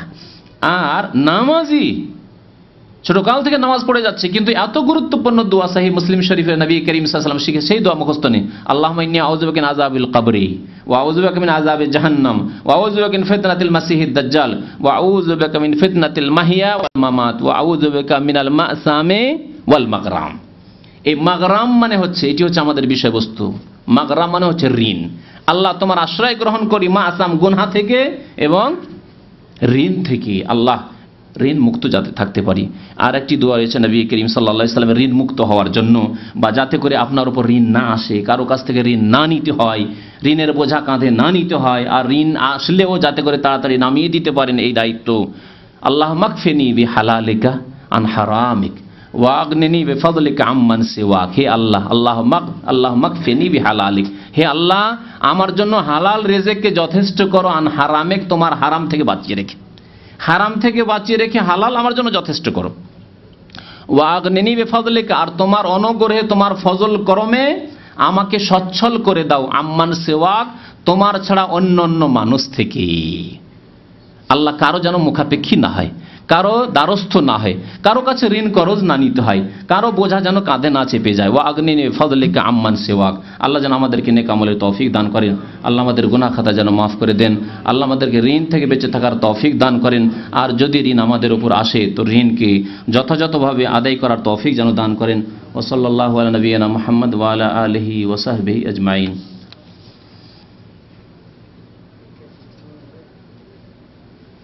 একটি গুরুত্বপূর্ণ প্রশ্ন করা হয়েছে আমাদের এক ভাইয়ের পক্ষ থেকে, টাকা হাওলত দিয়ে মানে ধার দিয়ে ধানের বাজার হিসাবে টাকা নেওয়া যাবে কি? জি যাবে, তবে রেট নির্ধারিত করে দিতে হবে, যা আপনি কত করে মন খরিদ করছেন। জি, এই কেনা বেচাকে হাদিসে বলা হয়েছে বাইয়ে সালাম অথবা সালাফ। নবী সাল্লাল্লাহু আলাইহি ওয়াসাল্লাম মান আসলাফা ফালিউসলিফ ফি কাইলিন মালুমিন ওয়া ওয়াজানিন মালুমিন ইলা আজালিন মালুম। আর এই ধান কোন সিজনে কোন মৌসুমে দেওয়া হবে, কত দিনে দেওয়া হবে, তাও নির্ধারিত করে দিতে হবে। হ্যাঁ, টাকা নিলেন আর বলবেন যে এত টাকা করে মন ধান তোমার নেব, টাকা নিলেন বা দিলেন, এত টাকা করে মন ধান হবে, আর এই ধান দেওয়া হবে, এই যে সামনে যে ধান উঠছে অমুক মাসে যে ধান উঠছে সেই ধান থেকে ধান দেওয়া হবে। আর যদি ওপেন রেখে দেন যে আগামীতে ধান যখন উঠবে, আগামীতে যখন ধান উঠবে তখন ধান দিয়ে দেবো, আর রেট দরদামও আপনি কোনো রকমের চুক্তি করেননি, তাহলে এই নিয়ে ঝগড়া দ্বন্দ্ব সৃষ্টি হতে পারে। তখন ধানওয়ালা বলবে না, ধান তো এখন 150 টাকা, আর তোমাকে আমি কি করে 100 টাকা করে ধান দেবো? আর ও বলছে যে আগে থেকে তোমাকে টাকা এতদিন থেকে আমি দিয়ে রেখেছি, আমার টাকাটা কি এত বাঁঝা নাকি 100 টাকা করে ধান দিতে হবে? হ্যাঁ, মুশকিল হবে না? সেই জন্য রেট নির্ধারিত করে দিতে হবে যে দেখো 140 টাকা বা 130 টাকা করে মন ধান, একটা উদাহরণস্বরূপ যাই হোক না কেন, ধানের রেটটা এখন অনেক দিন থেকে জানা নেই। তো কথা হচ্ছে যে যা চুক্তি হবে সেই মোতাবেক আমল হবে, এবং এলা আজালিন মালুম সময় নির্ধারিত করে দিতে হবে যে অমুক মাসে যে ধানটা আসছে অমুক ধান, ওই ধান থেকে। সেই ধানের সময় আসলো, যদি এরকম চুক্তি না থাকে তো বলবেন না না আমি তো আর বলিনি যে এই ধানে, আগামী ধান আবার হবে তখন দেবো, এই ধান তো বন্যা এসেছিল, হ্যাঁ দিতে পারবো না, এই ধানে তো আমারই প্রয়োজন আছে, আমার সংসার চালানো, তোমাকে কি দেবো? সুতরাং এলা আজালিন মালুম, নবী সাল্লাল্লাহু আলাইহি ওয়াসাল্লাম বলছেন নির্দিষ্ট সময় বেঁধে দিতে হবে। জি, আর কোনো প্রশ্ন আছে আজকের আলোচনার সম্পর্কে, ঋণ কর্জা সম্পর্কে? ঋণ রেখে মরে গেলে আরাফাতে দাঁড়িয়ে থাকতে হবে, সেইটা শোনা যায়। এগুলো ভ্রান্ত কথাবার্তা। তবে আল্লাহর কাছে বাধা থাকবে, অতক্ষণ পর্যন্ত মাফ হবে না যতক্ষণ পর্যন্ত ওই ব্যক্তি কাল কিয়ামতে মাফ না করবে। যদি মাফ না করে নেকি থেকে দিতে হবে, নেকি দিয়ে পরিশোধ করতে হবে। নেকি যদি না থাকে তাহলে গোনা কাঁধে নিতে হবে ওই লোকের। জি।